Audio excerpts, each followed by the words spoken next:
Baik, terima kasih semuanya. Selamat pagi. Assalamualaikum warahmatullahi wabarakatuh. Salam budaya, salam kebajikan untuk kita semuanya. Hari ini kita mulai untuk kegiatan webinar tangkal bully dengan humor. Dan hari ini saya sepertinya satu-satunya laki-laki di sini dan berharap tidak dibully oleh yang ada di sini semuanya. Sebelum saya buka dengan paparan dan sebagainya, mungkin saya bisa coba sampaikan dulu. Kemarin kereta udah langsung ganti. Singkat dari masing-masing pembicara yang hadir di sini, orang-orang hebat dengan di sini. Ya. Pertama adalah Ibu Grace Heidi Jane Amandawati Mena MSI. Beliau adalah news reporter pada salah satu TV swasta nasional di tahun 2012. Kemudian saat ini jadi dosen tetap di LSPR sejak tahun 2016. Kemudian test coordinator undergraduate program LSPR Transpar Campus dari tahun 2018 hingga saat ini. Untuk riwayat akademiknya adalah S1-nya Mass Communication LSPR Communication Institute, S2-nya Corporate Communication LSPR Postgraduate Program, dengan bidang keahlian dan ketertarikannya itu di public speaking.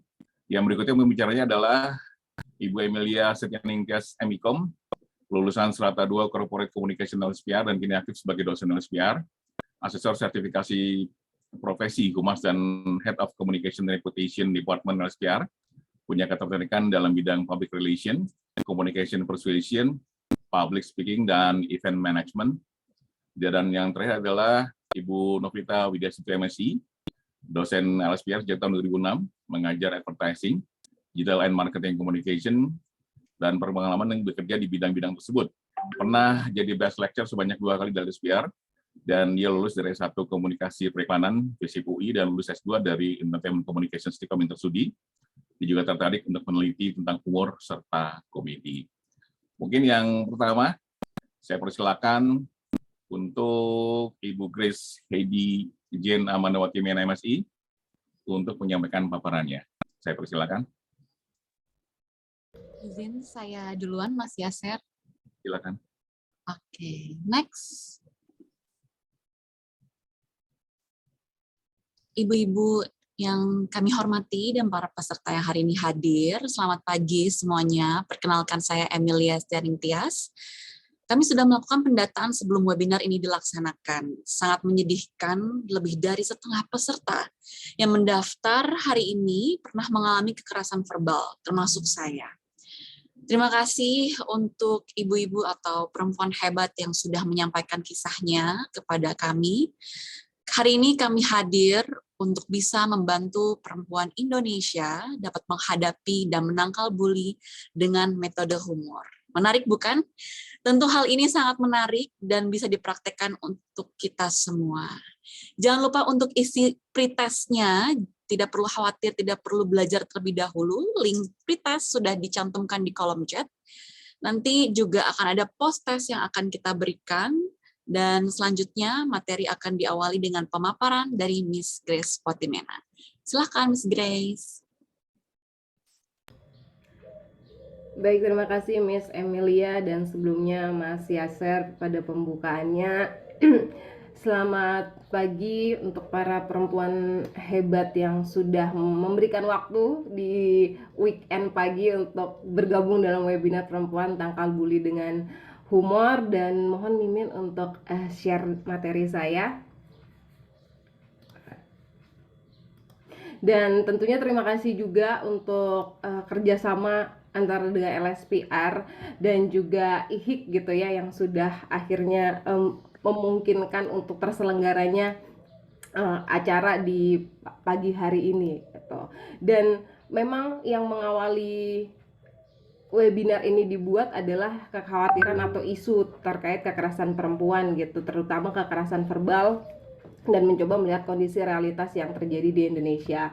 Mungkin ini jangan dianggap sebagai, bukan ini sesuatu yang serius, tapi kita melihat ini sebagai sesuatu realitas yang terjadi gitu ya, dan mencoba merespon itu dengan yang tadi Miss Emilia sampaikan dengan metode humor, tapi bukan menganggap isu ini sebagai bercandaan gitu ya. Nah, selanjutnya boleh slide-nya. Berbicara melihat isu dan realitas yang ada, tentunya kita akan melihatnya dari data gitu ya, data yang saya dapatkan gitu ya dari Komnas Perempuan ataupun Komisi Nasional Anti Kekerasan Terhadap Perempuan lengkapnya, terjadi peningkatan 2 kali lipat kasus kekerasan gitu. Kalau dilihat dari angkanya 2020 ke 2021 gitu ya, itu peningkatannya 50%. Dan ini angka yang cukup tinggi gitu. Dan kalau bicara kekerasan gitu, identiknya kan orang mengasosiasikan, menghubungkan tuh dengan fisik. Tapi kalau kita membaca banyak artikel atau literatur, justru kekerasan verbal itu yang bisa menimbulkan trauma psikis, psikologis ya.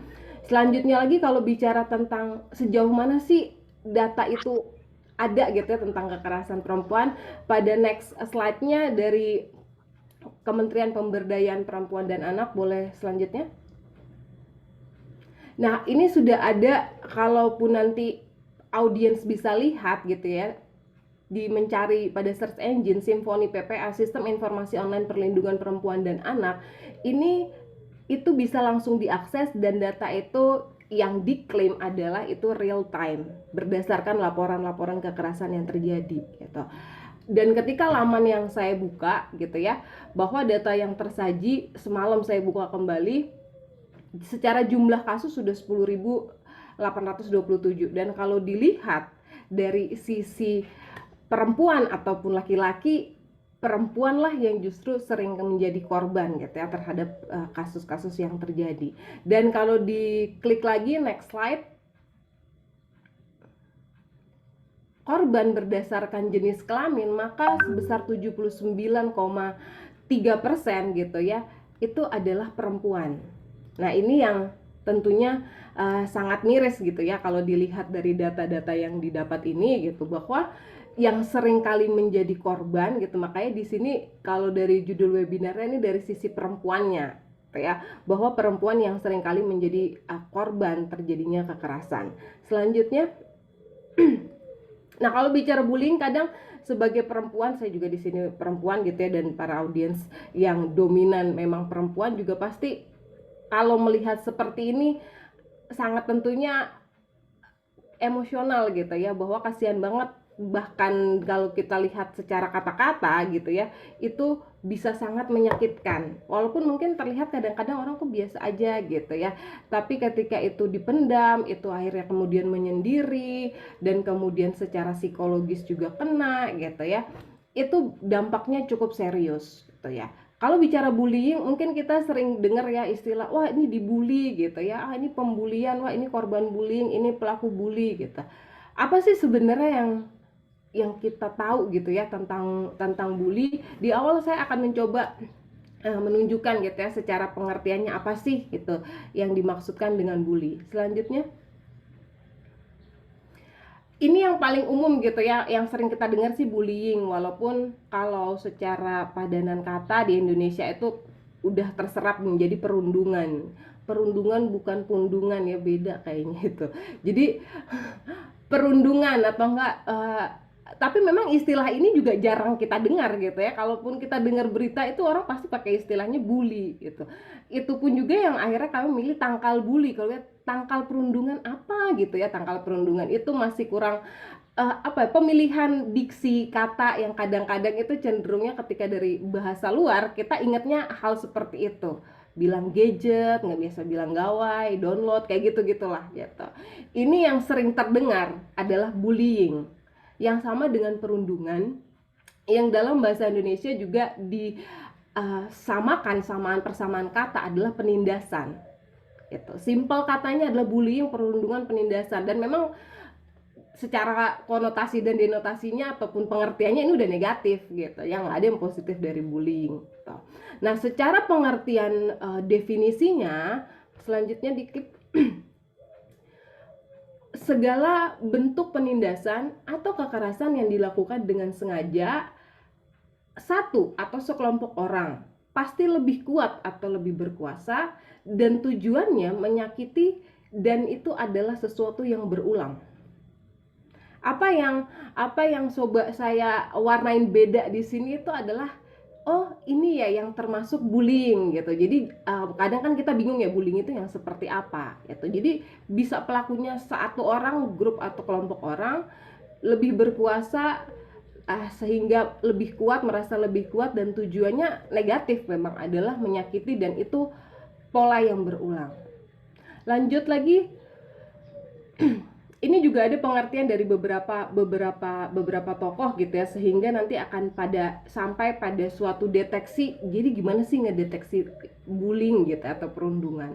Kalau kita lihat di sini dari Dan Owells juga mengatakan tindakan perilaku agresif gitu. Pengertian agresif aja kalau kita baca gitu ya, agresif itu artinya kan sesuatu yang bersifat menyerang.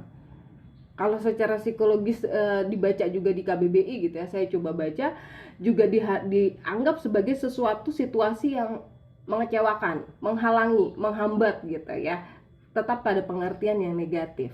Sama seorang atau sekelompok orang dari waktu ke waktu, artinya terus menerus, berulang-ulang, dan ditandai ketidakseimbangan kekuasaan antara pelaku dan korban. Pelakunya merasa lebih berkuasa, korbannya tidak berdaya gitu, sehingga dia menjadi timpang.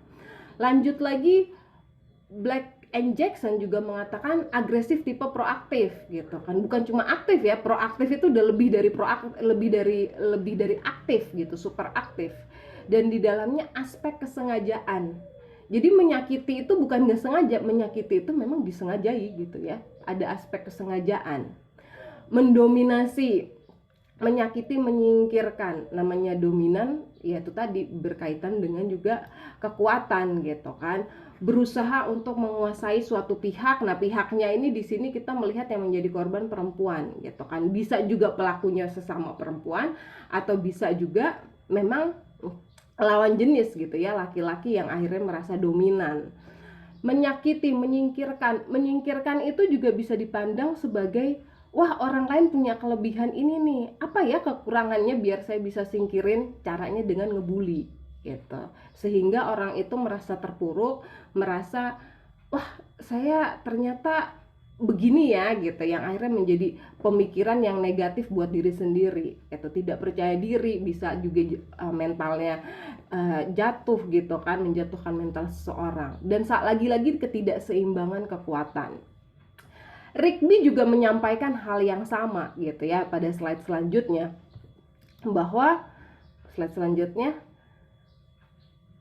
nah, hasrat menyakiti, aksi secara langsung, seseorang kelompok lebih kuat tidak bertanggung jawab, iyalah tidak bertanggung jawab, karena mana ada bullying yang bertanggung jawab gitu ya, karena memang ada aspek kesengajaan untuk menyakiti.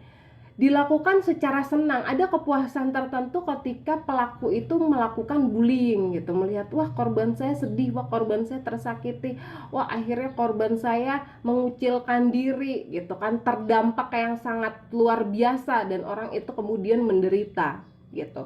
Sehingga kalau kita lihat dari pengertian yang sudah disampaikan tadi, jadi gimana sih tahu bahwa ini adalah bullying gitu kan, atau ini bukan bullying? Deteksi perundungan tuh seperti apa? Selanjutnya pada slide selanjutnya, tentunya deteksi perundungan kalau kita tadi perhatikan gitu ya, tentang pengertiannya, yang pertama adalah dilakukan oleh satu orang atau sekelompok orang. Ketika dia merasa sendiri dan cukup punya kekuatan, dia bisa gitu kan menyerang orang sebegitunya gitu. Tapi ada juga yang merasa, wah saya punya grup nih, saya punya tim nih, saya punya kelompok nih gitu kan, yang ketika saya maju dan kelompok saya ada, saya merasa lebih powerful dan orang lain tuh powerless. Nah, itu yang pertama secara pelakunya gitu ya, pelaku. Lalu kemudian tujuannya apa gitu? Tujuannya memang sengaja menyakiti. Tadi kan ada aspek kesengajaan gitu. Happening in purpose, terjadi dengan disengaja, bukan tanpa sengaja gitu. Nah, yang lebih penting lagi adalah poin ketiga, yang kalau kita lihat pelaku dan korban ya, ada relasi kuasa yang tidak berimbang. Contohnya itu kayak perempuan laki-laki. Perempuan itu kalau di Indonesia budaya patriarki, perempuan tuh dianggap kelas kedua, tidak kurang kompeten gitu kan. Makanya kalaupun kita baca beberapa tentang apa sih yang diperjuangkan oleh Komnas Perempuan, itu adalah kesetaraan. Karena secara yang terjadi perempuan itu dianggap tidak berimbang gitu ya dengan laki-laki. Tapi ada juga relasi kuasa yang lain yang nggak berimbang. Misalnya atasan bawahan gitu. Kalau yang terjadi di sekolah-sekolah misalnya senior junior gitu. Bahkan bisa juga mungkin gitu ya ketika relasi kuasa dalam bersaudara kakak dan adik gitu. Wah kan gue kakak gitu kan lo adik atau nggak bungsu dan lain sebagainya. Ada posisi di mana yang tidak berimbang di situ. Dan yang terakhir adalah deteksi selanjutnya dilakukan secara berulang-ulang, terus-menerus, dan itu menjadi pola. Nah, kalau dilihat tanpa disengaja, orang kalau nggak sengaja kan berarti cukup sekali ya. Wah, nggak sengaja nih, gitu kan. Oh, ternyata dia tersakiti. Tapi kalau udah tahu, oh ternyata dia tersakiti, udah gue lanjutin lagi gitu. Nah, itu mah namanya perundungan. Itu mah memang niatnya adalah menyakiti dan itu dijadikan suatu pola. Gitu. Jadi itu yang kemudian dicoba gitu kan, mendeteksi perundungan itu adalah yang seperti apa gitu, sehingga poin-poin ini yang perlu diperhatikan gitu. Apakah ini yang apa ya, mengirimkan pesan-pesan negatif ke saya satu orang nih, terus kemudian saya udah kasih tahu nih saya nggak suka diperlakukan seperti itu, dilanjutin terus ternyata dia merasa punya power gitu kan, entah itu atasan, entah itu senior, entah itu mungkin kalau dari segi jenis kelamin itu laki-laki gitu ya, dan itu dilakukan berulang-ulang dan menjadi suatu pola. Nah, selanjutnya di webinar kita memang difokuskan gitu kan bullying verbal. Kalau orang mungkin sering dengar ya verbal gitu kan. Verbal tuh yang seperti apa? Secara pengertiannya verbal itu yang menggunakan kata-kata. Gitu ya. Menggunakan kata-kata itu bisa dua nih. Boleh diklik, bisa dengan lisan dan bisa juga dengan tulisan. Lisan diomongin aja langsung gitu ya, kata-kata yang terucap langsung gitu ya dari mulut, tentunya kita menganggap itu sebagai sesuatu yang ucapan, perkataan, itu lisan. Ada juga yang bentuknya tulisan gitu ya, tanpa kita sadari, entah kita berpesan singkat, chatting gitu ya, ataupun kita menuliskan komentar dan lain sebagainya. Saya yakin juga di sini audiens setuju ya bahwa words are powerful gitu. Kata-kata itu punya kekuatan yang sangat dahsyat gitu. Dan kata-kata itu bisa memberikan semangat buat orang gitu kan. Kayak misalnya kadang terakhir kalau misalnya di awal mengakhiri chat, have a great day gitu ya, semangat ya, semoga hari ini lancar ya. Tapi kata-kata itu sendiri itu juga bisa mematahkan hati seseorang. Bahkan ketika itu dilakukan terus-menerus, negatif-negatif terus, itu bisa menghancurkan hidup seseorang gitu. Makanya ini yang menjadi stressing point juga, kenapa bullying verbal gitu kan yang kemudian diangkat gitu. Itu adalah kekuatan kata-kata. Your words are powerful and it matters. Buat orang itu sangat bermakna gitu. Kadang kita ceplas-ceplos ngomong gitu, tapi tanpa sadar itu menyakiti hati orang gitu kan, karena karakteristik orang adalah berbeda-beda. Dan perempuan menurut saya adalah makhluk Tuhan yang paling perasa gitu ya, makanya pakainya perasaan, kadang nggak pakai logika gitu kan, dan kata per kata itu benar-benar dimaknai khusus gitu ya oleh perempuan. Nah, kalau lisan memang disampaikan, kita udah tahu bersama, lisan tuh face to face gitu ya, bisa langsung berbicara, membuli orang di depan mata gitu. Ada juga ketika dengan tulisan, pemilihan kata kita ketika kita berkomunikasi gitu kan, menuliskan sesuatu atau membalas pesan seseorang gitu kan, itu juga termasuk dalam tindakan perundungan secara kata-kata, baik lisan ucapan ataupun tulisan atau teks. Dan selanjutnya kalau dari Kementerian Pemberdayaan Perempuan dan Perlindungan Anak Republik Indonesia gitu ya, sudah dikategorikan bullying gitu kan, tadi bullying fisik dan lain sebagainya, ada juga bullying mental gitu. Nah, kategori dari bullying verbal itu adalah kontak verbal langsung. Ini kalau kita lihat semua yang di checklist ini adalah hal-hal yang miris gitu ya, mengancam, mempermalukan di depan orang gitu ya, mengganggu, karena ketika kita mengganggu orang itu nggak nyaman gitu ya, orang itu merasa risih, gelisah, resah gitu, akhirnya ada suatu kesenangan yang negatif gitu ya dalam tanda kutip. Memberikan panggilan nama itu juga hampir sama dengan labeling, tapi beda. Kalau label itu ada konotasi negatif. Kalau kalau name calling itu kita kasih panggilan yang buruk gitu ya. Nanti ada contohnya. Sarkasme gitu, ada unsur memang apa ya, kasar atau nggak baik, atau nggak kata-kata yang memang itu tidak pantas seharusnya disampaikan gitu. Merendahkan ini akan menjadi, buat saya merendahkan di sini itu punya pengertian yang berbeda masing-masing orang gitu kan. Itu makanya kalau dikomunikasikan kita belajar karakteristik orang yang kita ajak ngomong itu kita harus tahu gitu. Ada yang biasa aja, ada juga yang kemudian baperan gitu. Ada yang mau dibecandain apa aja biasa aja gitu. Mencela, mengejek, mengintimidasi seseorang, memaki, menghina gitu. Itu adalah contoh-contoh yang diberikan oleh Kementerian PPA gitu. Lanjut lagi. Ya, boleh diklik. Ini berdasarkan maaf, data yang didapat dari hasil survei ya. Hasil survei pada saat awal pengisian kami menyampaikan bahwa ada webinar ini, dan mungkin kalau masih ingat gitu ya, ditanyakan apakah ada yang pernah mengalami atau kerabatnya dan lain sebagainya gitu ya. Nah, ini ada body shaming, pasti udah tau lah ya, mau gendut, mau kurus gitu, ada aja yang dicela gitu kan. Yang ideal menurut orang itu berbeda-beda gitu. Bahkan warna kulit gitu ya. Karena ada juga memang stereotype, wah yang cantik itu yang seperti ini gitu, yang begini itu dikategorikannya nggak cantik, sehingga itu menjadi body shaming. Dan ketika itu sering dilakukan gitu ya, itu bisa membuli seseorang gitu.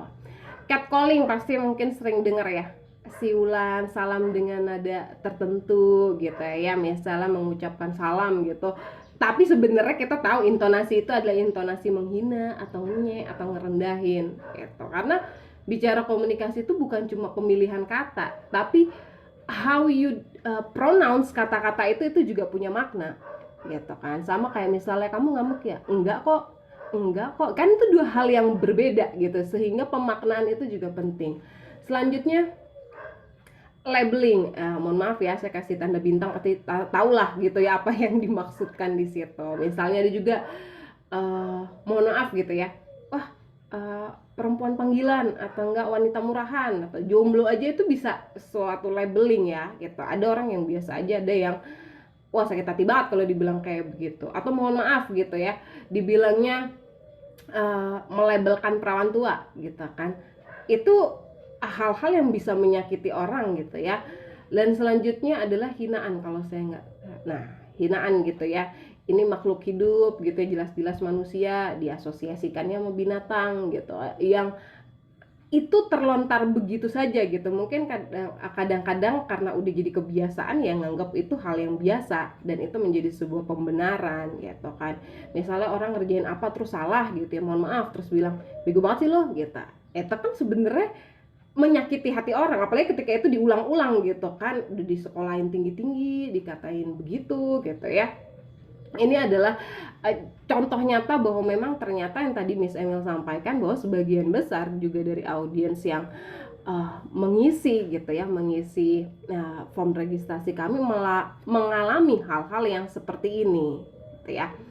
Lanjut lagi, tindakan bullying verbal bersifat irreversible. Sebenarnya pemaparan ini saya mengambil dengan pemikiran yang sama dengan sifat komunikasi, bahwa irreversible gitu ya, nggak bisa sekali diucap maka nggak bisa ditarik kembali gitu. Once pass out, you cannot impossible to take back gitu. Jadi sekali itu terucap, walaupun kita bisa bilang bisa gue jelasin, enggak kok maksud gue nggak gitu, sorry ya gue minta maaf, tapi itu udah kelepasan gitu ya, udah sampai di orang. Apakah orang itu akan sakit hati, apakah akhirnya itu trauma gitu ya. Kalau yang saya pernah dengar adalah salah satu teman saya bilang gini, wah itu mah nggak bakal itu bakal gue ingat sampai mati gitu. Ada hal-hal yang seperti itu yang perlu diperhatikan ketika kita mengeluarkan kata-kata, apalagi dalam konteksnya membuli orang ya gitu. Itu udah terucap aja. Makanya mungkin banyak sering kita dengar kalau marah gitu ya, mendingan ditahan daripada itu terlanjur terucap dan menyakiti hati orang.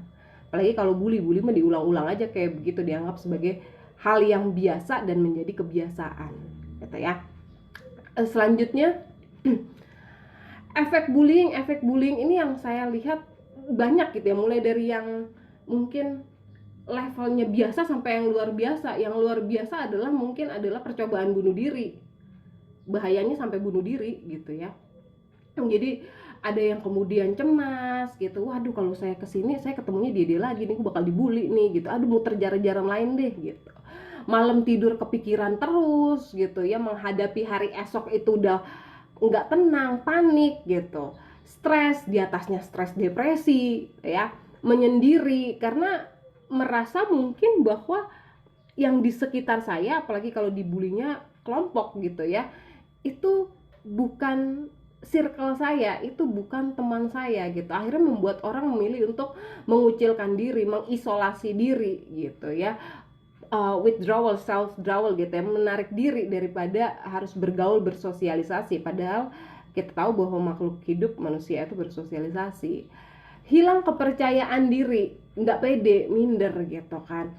Karena ketika dibully kan semua kekurangannya diserang, seolah-olah dia nggak punya kelebihan gitu. Padahal kalau dia mencoba berpikiran luas gitu, apa nanti mungkin ada pada pembicara selanjutnya nanti ada praktek langsungnya gimana sih akhirnya yang tadinya kekurangan dilihat oleh pelaku bully itu direspon dengan humor, dengan mencoba menunjukkan kelebihan diri gitu ya. Rentan sakit karena kalau kepikiran mulu, apa yang ada di pemikiran, di hati nggak tenang gitu kan, bisa berpengaruh pada fisik. Ada juga yang mencoba mengalihkan dengan alkohol atau drug gitu kan, dengan harapannya mungkin pengalihan dengan alkohol atau drug bisa melupakan masalah mereka karena dibully gitu kan sejenak, padahal masalah itu akan tetap ada kalau nggak dihadapi. Dan yang paling ekstrim adalah bunuh diri. Berpikir bunuh diri aja udah salah, apalagi kemudian dia percobaan bunuh diri gitu ya, karena merasa ya nggak punya harapan hidup gitu kan, kayak semua yang ada di diri gue jelek deh gitu ya. Nah, efek-efek seperti ini yang kalau kita baca juga tentang kekerasan verbal gitu atau enggak kekerasan yang psikis seperti ini traumanya membekasnya cukup dalam gitu kan. Sehingga ini yang juga harus kadang-kadang jangan sampai deh gue jadi korban bullying, tapi jangan sampai juga kita yang akhirnya membuli orang lain. Nah, selanjutnya merespon bully dengan interaksi. Jadi beberapa hal yang saya melihat merespon bully ini adalah saya lihat dari pemikiran saya mungkin sebagai dosen ilmu komunikasi gitu ya, bahwa komunikasi itu adalah sebuah interaksi. Kebanyakan orang yang dibully atau korban itu kan merasa powerless ya, nggak punya powerful, sehingga ya udah dia biarin aja, ya udah dia didiamkan begitu saja gitu. Nah, pelaku sebagai seorang komunikator yang ngirim pesan bully dengan tujuan nyakitin dan disengaja itu, di pemikiran saya itu harus juga direspon dengan sebuah proses interaksi di dalamnya gitu kan. Interaksi ini yang hari ini gitu ya nanti oleh pembicara selanjutnya Ibu Nofrita dan juga Miss Emil itu akan ditunjukkan bagaimana berinteraksi dengan metodenya humor gitu, sehingga nggak diem aja gitu ya. Karena kalau diem aja itu secara tidak langsung menunjukkan kesediaan kita untuk menjadi seorang korban bullying gitu. Tapi dengan kita merespon gitu ya, merespon itu bahwa saya punya power terhadap diri saya gitu. Kalau kita saya sempat baca juga tentang beberapa bullying gitu kan, yang basic paling dasar adalah mengignore. Tapi kalau di mana-mana ada orang pembuli, kita kan nggak mungkin ignore terus ya, mau nggak mau kita harus hadapi dengan interaksi. Sometimes we have to tell them to stop gitu, bahwa gue nggak nyaman nih dibilang kayak begini terus gitu. Itu esensinya komunikasi, biar orang tahu bahwa ternyata dia nggak nyaman ya, oh ternyata dia nggak suka ya dibilang seperti itu gitu. Jadi basicnya adalah menyampaikan itu dalam sebuah interaksi untuk menunjukkan uh, kekuatan diri kita gitu ya. Kalau kita lihat lagi tentang bullying, ada juga yang dibilangnya mungkin ini nggak ada di slide saya, ada yang disebut bystander power. Nggak cuma ada pelaku, nggak cuma ada korban, tapi biasanya ada orang yang lihat gitu, wah dia dibully nih gitu kan. Nah, bystander power ini adalah kadang-kadang kita butuh orang tersebut di antara pelaku sama korban untuk ada satu orang yang bilang nggak boleh loh kayak begitu gitu, nggak, atau enggak kalau dia nggak berani juga, kalau di sekolah dia ngelapor ya sama gurunya gitu. Hal-hal yang seperti itu yang kita harapkan juga gitu. Jadi kita nggak cuma melihat saya sebagai korban atau amit-amit saya sebagai pelaku, tapi kalau saya melihat itu terjadi gitu ya, saya ikut berkontribusi di dalamnya gitu ya untuk stop bullying ini. Selanjutnya, slide selanjutnya. Nah, kaitannya sama humor gitu ya.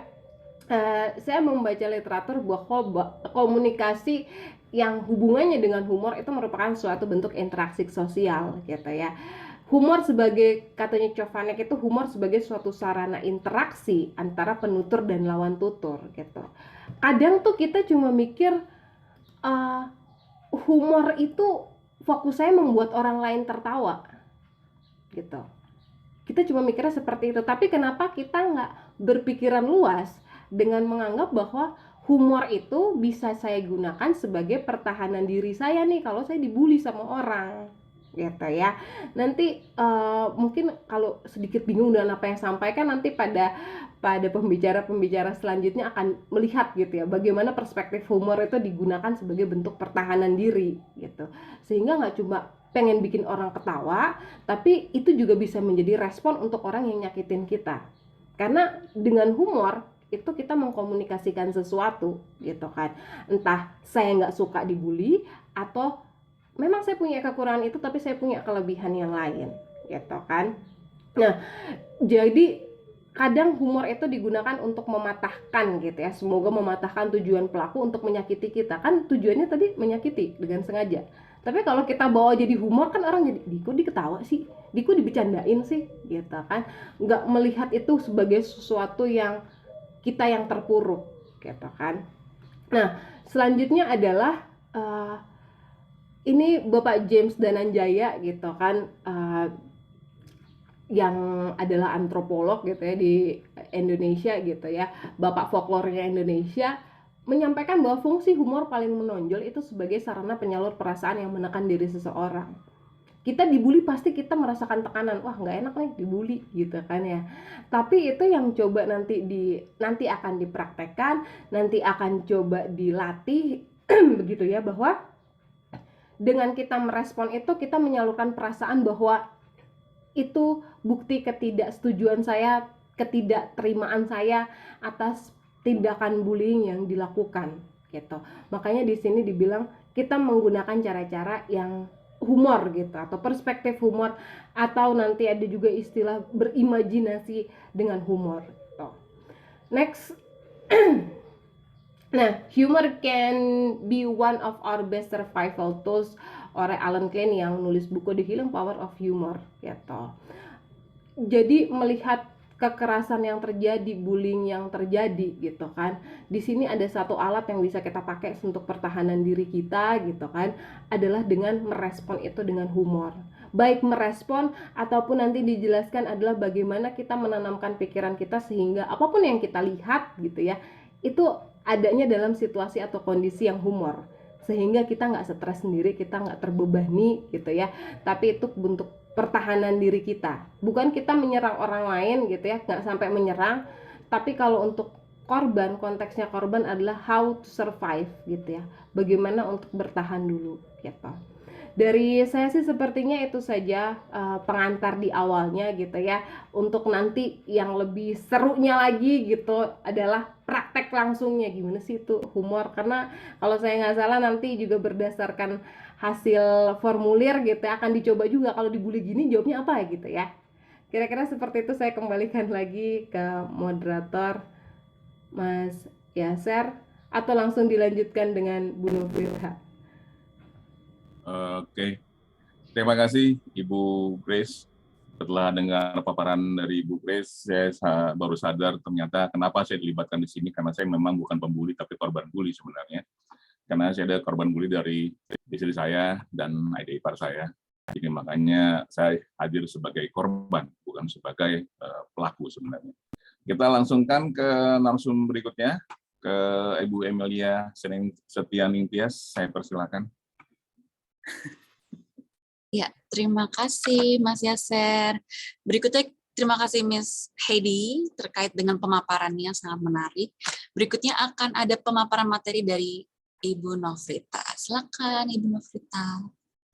Oke, terima kasih Miss Emil. Tadi selamat pagi ibu-ibu dan kakak-kakak perempuan yang hebat. Tadi ada request sebelum mulai, katanya saya disuruh joget dulu, jadi saya joget dulu. Tegang. Habis yang datang senior-senior semua, aduh aku takut. Oke lah, kita langsung masuk ke materi. Boleh sambil reaction, boleh untuk menambah penyemangat saya supaya nggak deg-degan nih sayanya. Boleh pakai reaction. Oke, jadi tugas berat humor nih dalam menghadapi bully itu sebenarnya ada dua. Jadi di sini tugas humornya di sini bukan membuat suasana jadi meriah gitu ya. Jadi jadi ketawa ngakak-ngakak gitu ya, karena kan suasana bully pasti tentunya menegangkan gitu ya, nggak mudah untuk dijadikan ketawa ngakak-ngakak gitu ya. Jadi tugas humor di sini pada saat menangkal bully itu ada dua. Yang pertama adalah untuk mencegah baper. Nah tadi kan udah disebutin ya sama Miss Grace gitu bahwa perundungan itu dilakukan selama berulang-ulang gitu ya. Tapi kan kadang-kadang kita suka dibully gitu walaupun cuma sekali gitu ya, tapi sakit banget gitu rasanya gitu ya, kayak sakit tapi tidak berdarah gitu ya, tapi ngebekas gitu ya sampai bertahun-tahun gitu ya. Nah, itu kan kita berarti dalam kondisi yang baper.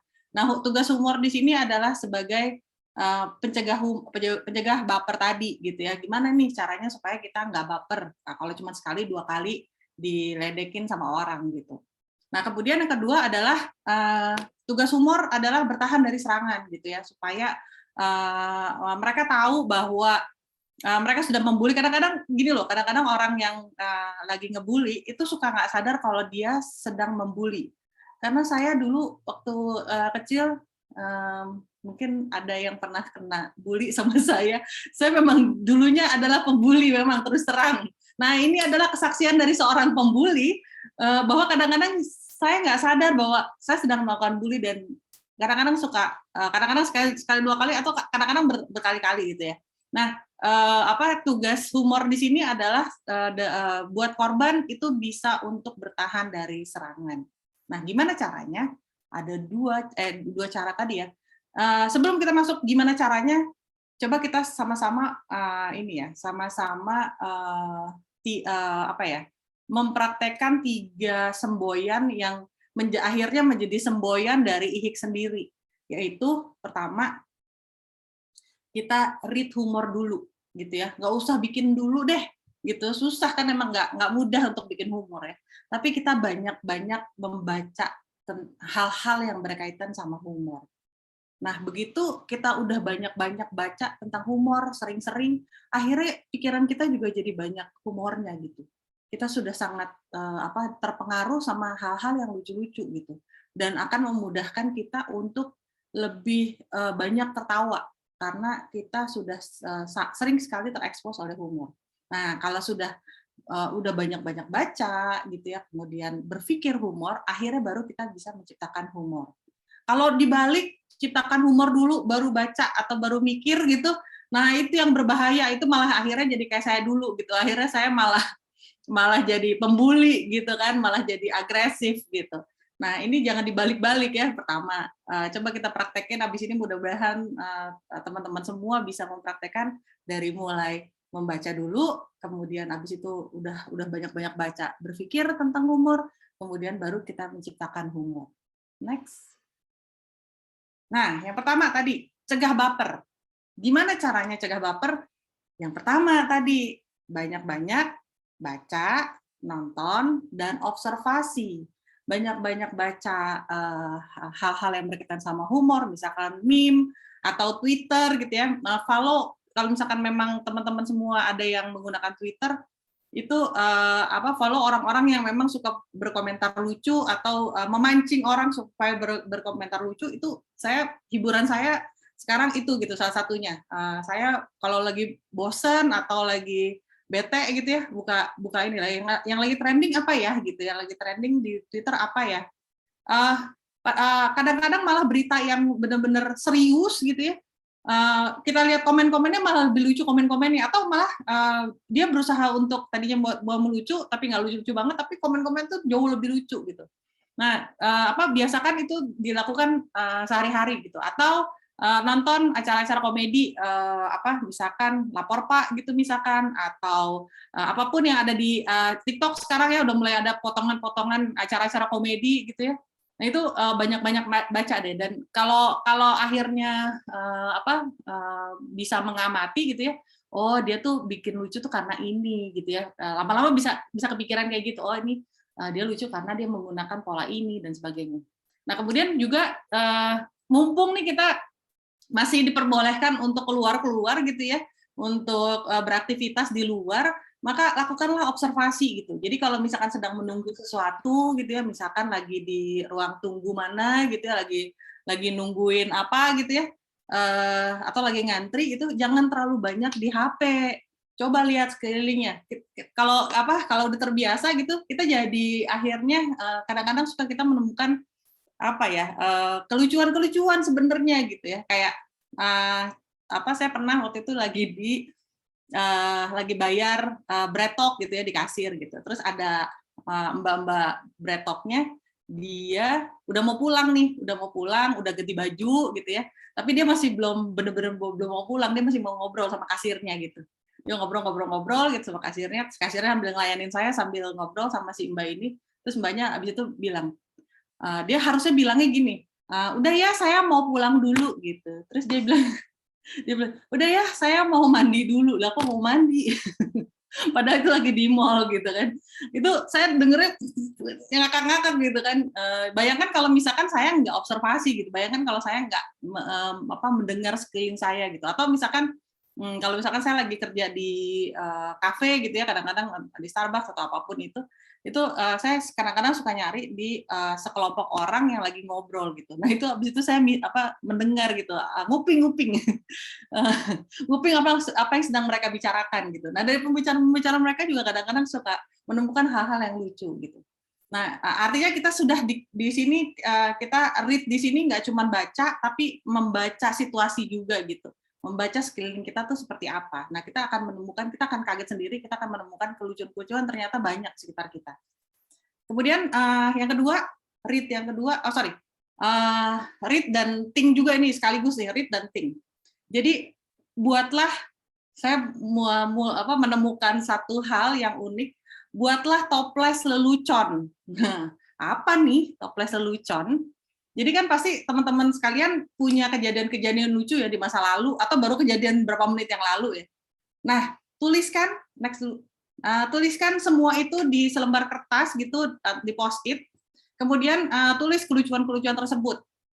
Kemudian jadikan ambil satu toples gitu yang teman-teman suka.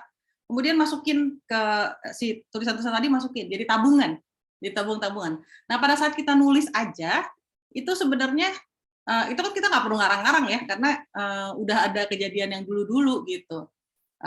Kayak misalkan saya tuh orangnya GR-an zaman dulu.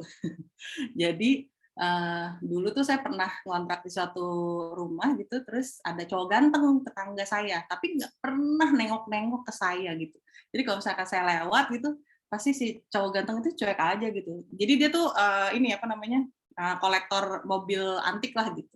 Jadi dia sibuk aja sama mobilnya gitu kan, nggak pernah nengok-nengok gitu. Terus nyebelin deh, dia nggak nengok-nengok si cowok ganteng ini gitu. Suatu pagi saya lewat, terus dia nengok sampai muter. Jadi dia ngeliatin sampai muter gitu. ih ya ampun aku dilihatin sama si cowok ganteng itu, aku senang sekali gitu ya. Pas di ujung gang baru sadar ternyata aku pakai jaket kebalik. Aduh malu. Ternyata dia ngeliatin aku karena dia menganggap aku gila sepertinya. Karena aku pakai jaket kebalik. Gitu. Nah itu yang kayak gitu-gitu, cerita-cerita kayak gitu nggak perlu kita ngarang-ngarang kan, kita nggak perlu create apa-apa sih gitu. Itu sebagai tabungan kita untuk untuk menyimpan memori-memori kita. Kadang-kadang kan kita juga kalau lagi bete mana inget ada itu gitu kan, ada kejadian-kejadian lucu itu. Overheard Jakarta. Bukan, saya bukan admin Overheard Jakarta. Oke, kemudian apa namanya? Taruh, jangan next dulu. Nah, terus apa fungsinya si toples lelucon ini?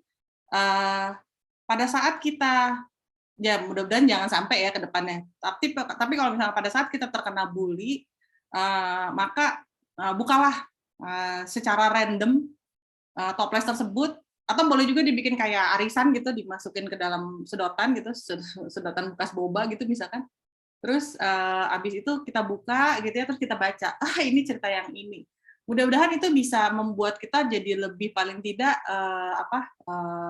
yang bully tadi itu udah lupa gitu. Kita mendingan berbahagia dengan hal itu gitu, dengan kejadian-kejadian. Ternyata bully itu hanya sebagian kecil dari keseluruhan hidup kita. Hidup kita ternyata dipenuhi oleh kelucuan-kelucuan seperti itu. Atau misalkan kita tahu nih, kan tadi kata Grace katanya tadi kalau misalkan korban bully itu sampai nggak mau ke kantor atau malas ke kantor atau malas ke sekolah gitu ya, karena aduh nanti ketemu lagi, mendingan gue muter deh jalannya deh gitu daripada ketemu orang itu gitu. Nah toples bully lagi toples lelucon ini itu bisa kita gunakan untuk mencegah itu. Nih kita tahu nih kita bakal ketemu sama orang yang suka ngebully kita gitu kan. Nah itu bisa kita buka, terus kita baca lagi gitu kan. Nah itu akhirnya menjadi shield kita gitu sebagai mencegah kalau misalkan akhirnya dia ngebully kita gitu. Akhirnya udah nggak mempan nih karena gue udah diproteksi, udah ada APD-nya kita tuh ya kelucuan-kelucuan yang pernah kita alami di sebelum-sebelumnya, atau akibat dari kita baca, nonton, dan observasi. Gitu. Next-nya. Nah, kemudian yang ketiga itu adalah dengan perspektif humor yang tadi juga disebutin sama Miss Grace. Gimana perspektif humor? Perspektif humor itu adalah sebenarnya berpikir humor tadi ya. Kan tadi ada read, ada think. Nah, berpikir humor. Caranya adalah kalau misalkan kita terbiasa dengan observasi, itu kita sering ngeliatin orang-orang kan. Tadi ya, overheard gitu ya. Mendengar orang atau melihat orang gitu. Nah, terus sekalinya kita melihat satu keganjilan, nah walaupun keganjilan itu nggak lucu buat kita, tapi kita langsung berpikir ini kalau keganjilan pasti humor. Kalau kejadian ini ganjil atau kita melihat satu keganjilan, ini pasti ujungnya bisa humor gitu. Misalkan kalau misalnya kita lagi berada di situasi yang macet gitu ya, macet kan ngeselin ya gitu ya. Duh nggak nyampe-nyampe, aduh ini bosan banget, aduh ini lama banget nih nggak jalan-jalan gitu, aduh nggak nyampe-nyampe nih gue gitu kan. Kalau kita berpikir kayak gitu, perspektif kita ya akan ngeselin gitu, akan menyebalkan gitu ya. Tapi kalau kita berperspektif humor, kita ngeliatnya sekeliling kita. Apa ya, ada yang lucu apa ya? Oh ini ada yang nentang arah, udah semuanya macet, dia nentang arah lagi, ngeselin. Kalau kita tidak berpikir perspektif humor, kita akan berpikiran, nyebelin banget sih ini orang, udah macet masih nentang arah gitu kan. Tapi kalau dengan perspektif humor, dia nentang arah, jangan-jangan HP-nya ketinggalan, dia takut dibaca sama istrinya WA-nya gitu kan. Jadi dia buru-buru, udah buru-buru pulang aja gitu daripada WA-nya dibaca sama istri gitu. Itu perspektif humor. Plus satu lagi, berimajinasilah gitu, berimajinasi bahwa ini bisa menjadi sesuatu yang lucu gitu. Misalkan saya pernah waktu itu lembur di kantor gitu ya, harus menghitung budget gitu, terus udah gitu dihitung-hitung pakai kalkulator, kok salah mulu gitu ya, ini kok jadi gede banget dan sebagainya. Terus pas dilihat-lihat lagi, oh ternyata telunjuk saya terlalu besar sehingga 2 tuts kepencet, jadi akhirnya angkanya jadi gede banget gitu. Nah itu lagi-lagi melihat dari sisi perspektif humor, bukan dari sisi aduh ini lembur capek apa segala macam, tapi kita ngelihat dari sisi lucuannya, oh ternyata jempol tunjuk saya terlalu besar gitu untuk kalkulator ini sehingga kepencet 2 tuts gitu atau 2 nomor. Seperti itu yang disebut sebagai perspektif humor. Nah, coba kita coba teman-teman sekalian, kita coba yuk berperspektif humor atau gini kacanya aja nggak sanggup melihat muka saya, jadi akhirnya dia mau jatuh. Kita coba yuk teman-teman sekalian, kita berimajinasi. Ini ada gambar. Next-nya, Min. Nah, ada yang tahu nggak teman-teman ini apa? Hitam-hitam, terus ada titik-titik. Ada titik-titik, 1, 2, 3, 4, 5, 6. Ada 6 titik-titik. Ada yang tahu nggak ini apa? Pernah lihat nggak? Kalau pengguna Twitter mungkin tahu, silakan tulis di chat box atau aktifkan mikrofonnya, silakan. Ada yang tahu nggak ini apa? Teman-teman silakan. Permen jatuh. Permen jatuh katanya bisa. Permen jatuh di lantai yang hitam ya. Boleh. Ini contohnya permen jatuh. Atau apalagi teman-teman? Jadi, ya. Wijennya onde-onde. Lucu banget. Boleh. Ada ya onde-ondenya hitam ya? Oke. Ketombe bari. Tertib juga ya. Ketombenya tertib ya. Ada lagi teman-teman yang lain? Nggak apa-apa loh, nggak harus lucu loh. Jerawat pas lampu mati. Oke, Mbak Cindy. Ada lagi teman-teman? Ini padahal cuma titik-titik dan sebenarnya ini kalau ada penjelasan serius banget loh ini. Tapi sama teman-teman ya ada jerawat glow in the dark katanya. Tapi teman-teman bisa bikin jadi lucu banget nih, kayak hujan onde-onde, jerawat pas lampu mati, boleh. Ada lagi teman-teman yang lain? Kita dilihat pakai drone, wow, dan lagi malam-malam ya.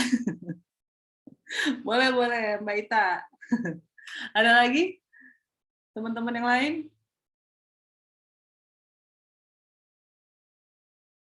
Oke, jadi ini sebenarnya adalah fenomena alam. Jadi ini saya seriusnya ya, bagian seriusnya ini adalah fenomena alam yang terjadi beberapa hari yang lalu, 2 hari yang lalu kalau nggak salah. Dan ini juga lagi-lagi trending di Twitter. Ini adalah planet yang berjajar. Jadi ada planet, saya nggak hafal sih planetnya apa aja, ada Uranus, Neptunus, dan lain-lain gitu ya.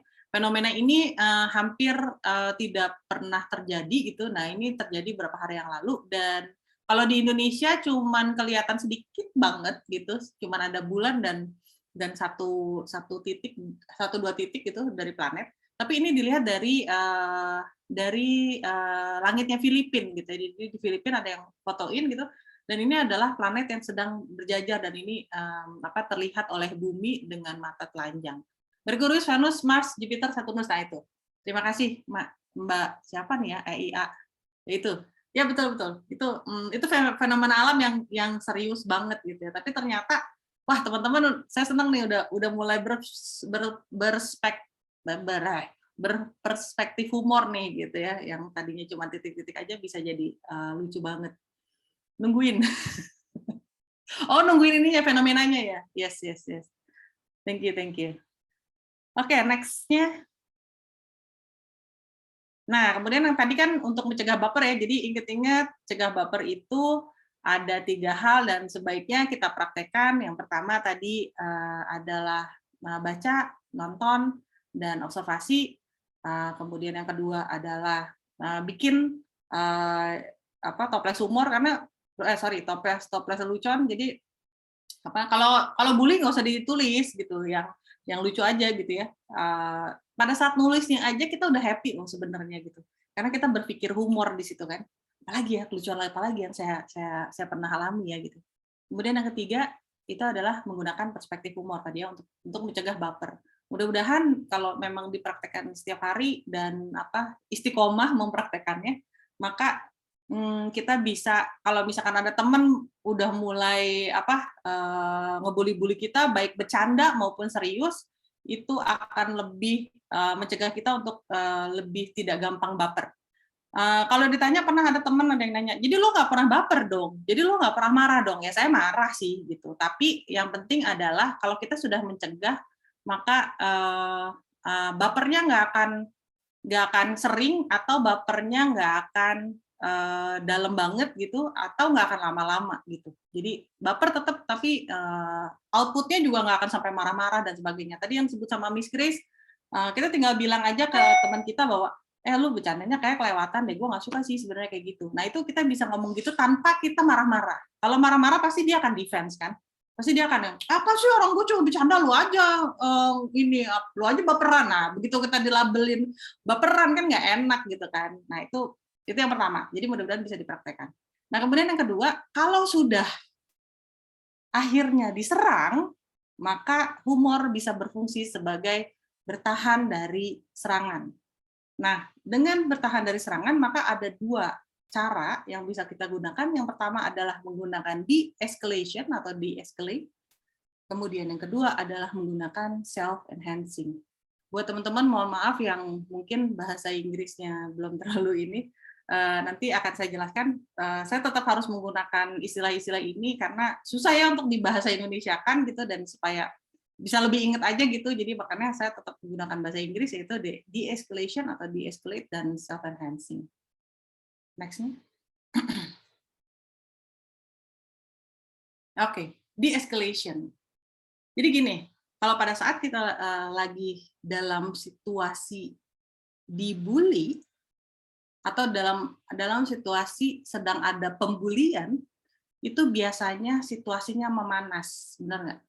Itu biasanya secara kurva dia lagi di atas tuh pada saat terjadinya konflik atau terjadinya bully tadi. Nah, humor di sini fungsinya adalah menurunkan kadar panas tadi, menurunkan ke tingkat konflik tadi, atau situasi yang terjadi gitu. Caranya gimana untuk nurunin kadar tadi? Caranya yang paling gampang sebenarnya dan bisa kita pakai sehari-hari adalah jokes bapak-bapak. Pasti teman-teman di sini udah pada tahu ya, jokes bapak-bapak. Jadi untungnya untuk bertahan, sebenarnya kita nggak perlu bikin humor atau create humor yang terlalu lucu gitu, nggak usah. Justru bikinnya yang garing banget, kan jokes bapak-bapak kan terkenal dengan kegaringannya ya. Bikin yang segaring mungkin gitu. Tujuannya supaya apa? Supaya si pembuli itu ke-distract atau teralihkan dari buliannya dia sendiri. Dia akan bingung sendiri karena kita membuli. Atau bisa jadi kalimat kata-kata yang dia bulikan kepada kita putar-putar, atau kita bikin suatu cerita gitu dari kata-kata yang dia lontarkan tadi. Nah, itu akan membingungkan dia, dan akhirnya tensinya akan turun. Tensi dari kejadian itu akan turun. Misalkan saya ngelihat di kemarin yang di form yang teman-teman sekalian tuliskan, itu ada, sedih sih saya bacanya, tapi kita coba angkat di sini. Ada yang katanya sama bosnya dibully goblit gitu. Goblit gitu. Nah, itu kan ini ya, menyakitkan ya. Atau tadi kata Miss Grace, dasar begit gitu kan. Itu kan menyakitkan sekali ya gitu. Nah, apabila dalam kondisi kayak gitu, apalagi dia dengan nada yang marah, maka kita bisa menurunkan tensinya gitu. Misalkan kita diledekin goblit gitu, maka kita bisa bilang, oh maaf ya, ngomongnya nadanya diturunin aja. Oh, goblok tuh sekarang jadi menu baru ya di Gojek ya, ada ya fitur baru ya di Gojek namanya goblok gitu misalkan. Nggak harus lucu ya, inget, nggak harus lucu. Yang penting dia teralihkan. Atau saya dari kecil itu diledekinnya item, dasar nih si item gitu, atau si item datang nih gitu. Terus kalau diledekin item, bilang aja, nggak apa-apa diledekin item. Kamu tahu nggak, Hajar Aswad tuh ya di Mekah itu item juga. Tapi banyak dikejar-kejar orang loh, orang rebutan untuk bisa ke Hajar Aswad gitu, misalkan gitu. Itu kita menceritakan suatu story di situ. Nah, itu kan contoh dari bapak-bapak. Nah, kebetulan kan kita ada satu bapak-bapak nih. Ada satu bapak-bapak nih di sini, bapak-bapak. Yang lain kan ibu-ibu dan kakak-kakak sekalian. Bapak-bapak, Mas Yaser?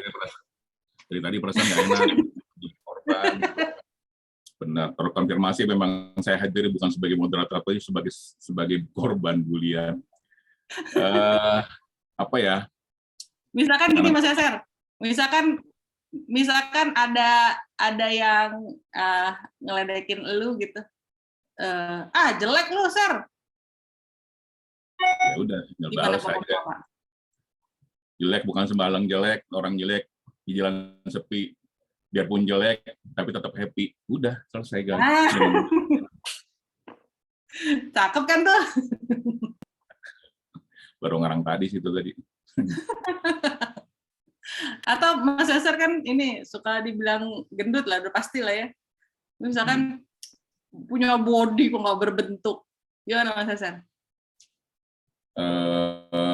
Masa dibilang bodinya berbentuk? Emang bulat bukan bentuk gitu. Kan bulat juga bentuk. Kalau nggak berbentuk berarti nggak ada bentuk. Ini bentuknya ada, bulat bentuknya. Masalah buat lo gitu. Gitu ya.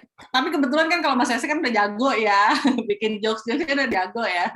Karena saya kan udah apa ya, udah berdamai dengan fisik. Ya. Karena jujur aja ibu-ibu sekalian, teman-teman, wajah saya kan memang bullyable ya. Wajah-wajah enak buat dibully, sasaran bully, jadi saya terbiasa menerima itu. Dan kemudian teman-teman saya komedian semua, jadi ya komedian itu nggak, yang bagus ini bisa dibully, apalagi yang nggak bagus. Gitu. Jadi ya mesti berdamai dengan keadaan, terbiasa untuk menerima, sama akhirnya terlatih untuk membalas. Mungkin yang pertama memang mesti ikhlas dulu kali ya, kira-kira begitu. Oke, thank you Mas Yaser. Iya betul, mesti ikhlas kalau ininya zaman sekarang tuh cewek-cewek sekarang ngomongnya self love ya, self love dulu kitanya gitu. Kita tahu pakai prinsipnya Mercedes. Ikhlas. Apa tuh? Ikhlas. Tuh kan bapak-bapak kan? Kan bapak-bapak kan bisa dengan apa tadi jokes bapak-bapak atau bisa dengan plesetan gitu ya, yang tipis-tipis aja, nggak usah yang kayak tadi ikhlas gitu ya. Ikhlas kan ikhlas sama ikhlas gitu kan, itu kan plesetan gitu misalkan. Nah itu bisa yang tipis-tipis aja, karena memang untungnya untuk de-escalation itu kita nggak perlu lucu gitu ya, justru bikin yang segaring mungkin supaya si pembuli itu terdistract atau teralihkan ya, pikirannya gitu. Itu yang pertama. Yang kedua, next-nya Min. Nah, yang tadi saya bilang ada self-enhancing. Nah, sebelum kita masuk ke self-enhancing, sebenarnya humor itu dan gaya humor itu ada 4 tipe atau 4 gaya gitu ya. Yang pertama adalah afiliatif.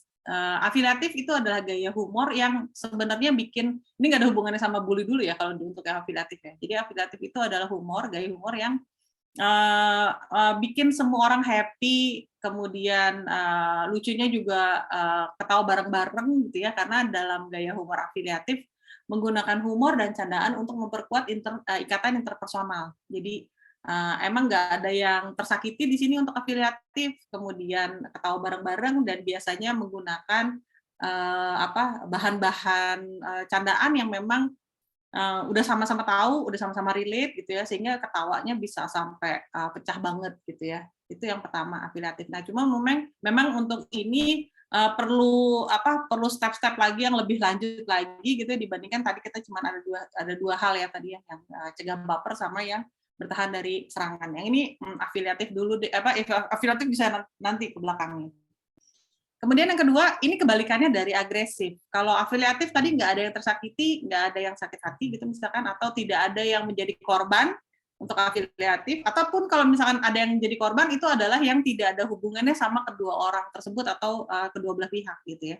baik yang melontarkan humor maupun yang menjadi audiensnya, itu tidak ada yang menjadi korban. Nah, kalau agresif itu kebalikannya, memang tujuannya adalah menyerang gitu ya, dan menggunakan sarkasme. Nah, ini nih yang nyebelin nih dari agresif ini, biasanya seringkali menggunakan dalih humor gitu ya untuk bercandanya dia. Ah, lu kan gue cuma bercanda. Nah, itu biasanya orang agresif tuh.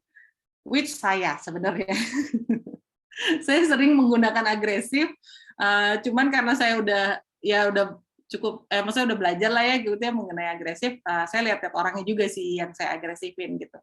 Nah, kalau saya harus meyakinkan diri saya bahwa ini orangnya memang benar-benar deket gitu ya, kayak Mas Yaser gitu ya, yang kayaknya udah berdamai dengan dirinya dan udah nggak baper lagi gitu ya. Nah, saya nggak apa-apa deh pakai agresif gitu ya.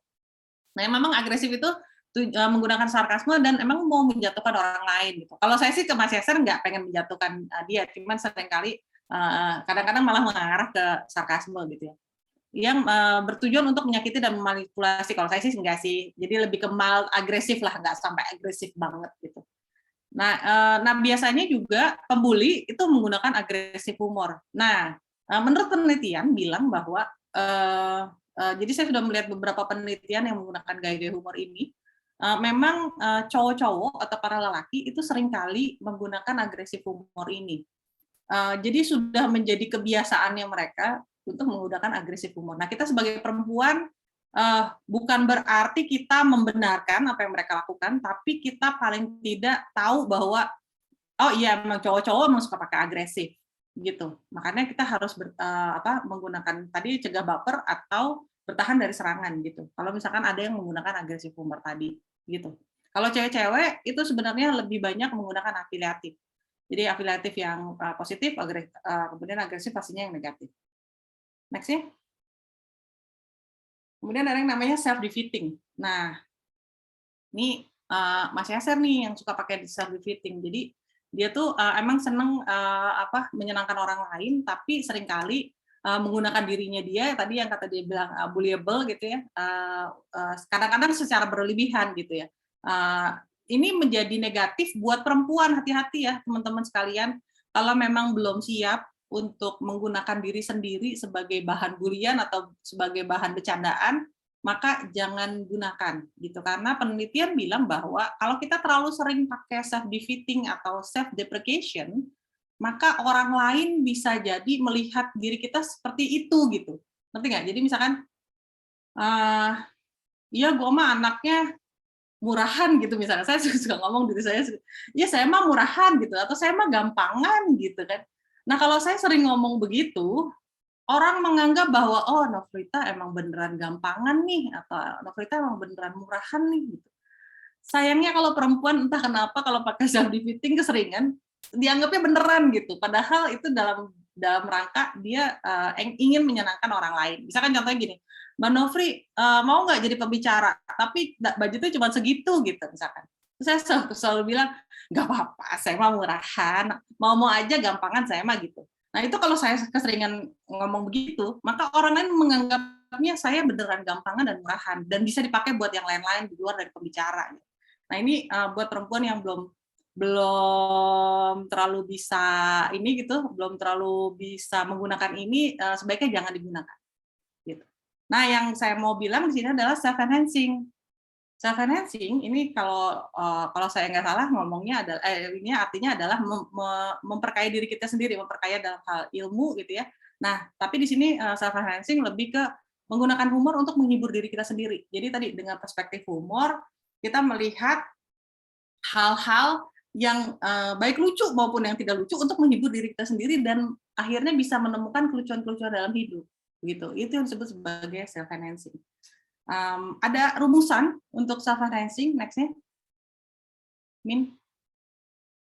Ya, jadi untuk bertahan tadi dari serangan maka kita gunakanlah self enhancing. Rumusannya yang pertama adalah ada 2 rumus ya. Rumus yang pertama adalah biarin gue bla bla bla, yang penting gue bla bla bla. Biar gue atau biar saya bla bla bla itu maksudnya adalah next. Isilah dengan titik-titik tadi, misalkan biarin gue gendut, misalkan.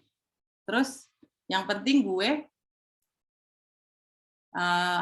hal dari diri Anda yang membuat Anda lebih pede atau nggak malu untuk mengungkapkan pada orang lain. Misalkan biarin gue gendut, yang penting body gue nggak bisa dijadiin papan penggelesan gitu. Karena biasanya kan yang jadi papan penggelesan kan yang kurus-kurus gitu kan. Biarin gue gendut, yang penting body gue nggak bisa dijadiin papan penggelesan.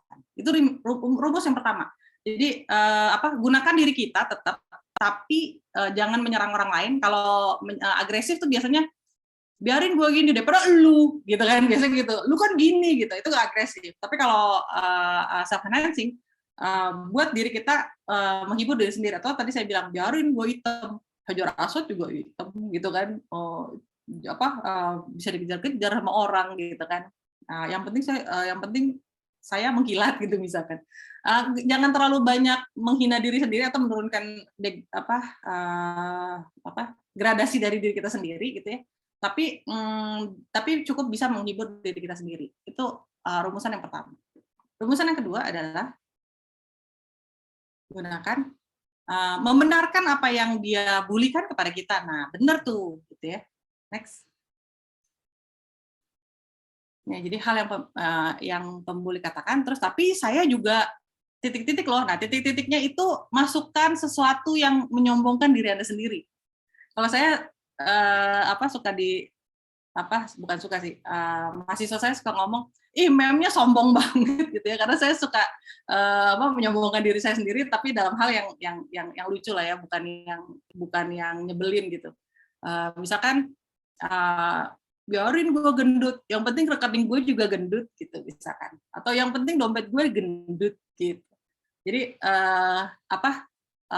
membenarkan apa yang dia bilang, tapi kita nambah-nambahin, sombong-sombongin supaya akhirnya dia juga nyebelin gitu. Maksudnya mau gue bully malah dia nggak apa-apa gitu ya, nggak mental gitu ya, nggak kena ke dia gitu ya. Tadi mau nyakitin jadi nggak jadi nyakitin deh gitu. Seperti itu. Next. Nah ini dari saya, pesan-pesan dari saya, jadikan humor sebagai vaksin mental dari teman-teman sekalian. Begitu ada yang bully teman-teman sekalian, udah nggak mempan, gue udah punya humor sebagai vaksin mental kita sekalian. Gitu dari saya. Saya kembalikan lagi ke Mas Yaser. Untuk next-nya Emil. Mas Yaser, silakan. Oke, terima kasih. Meskipun sebenarnya buat saya Novita adalah antitesis dari webinar ini, karena pada dasarnya dia adalah pembuli, bukan korban bully. Sebenarnya saya ingin berharap hari ini mendengar pengakuan dosa dari orang membuli, tapi ternyata tidak. Pengakuan dosa dibungkus dalam bentuk webinar sebagai bentuk permintaan maaf sama Tuhan dan lingkungan dia, mungkin seperti itu. Saya akan lanjutkan ke Ibu Emilia Setyaningtyas, silakan Ibu. Oke, terima kasih Mas Yaser dan Mem Novita. Tadi pemaparannya sudah disampaikan bagaimana teori-teori humor ya. Apa saja sih praktek-prakteknya, ada 4 dan lain-lain. Nanti bisa dipraktekkan ya perempuan-perempuan hebat yang hari ini hadir. Nah, saatnya quiz atau games time hari ini. Yeay. Kuisnya seperti apa? Saya akan share. Jadi ini ya semacam study case. Jadi kita sama-sama bisa praktek. Saya izin share screen dulu. Iya. Nah, jangan lupa isi pretestnya ya, ibu-ibu atau para peserta hari ini, dan nanti juga akan ada post test yang akan di-share linknya. Di sini juga kita bisa praktek untuk jawab satu persatu. Saya akan share case-nya karena akan ada hadiah juga bagi yang beruntung. Ada 4 pouch LSPR, ada 4 buku dari IHIK ya, buku Prisma terkait jurnal pemikiran sosial ekonomi humor yang adil dan beradab. Ada juga 2 MOOC dari IHIK. Ini gambarnya ya, sangat menarik ini bukunya. Ini juga pouch LSPR ada 4, ada 2 MOOC juga yang akan dibagikan. Ini Mas Yaser ya? Oh iya benar, Mas Yaser.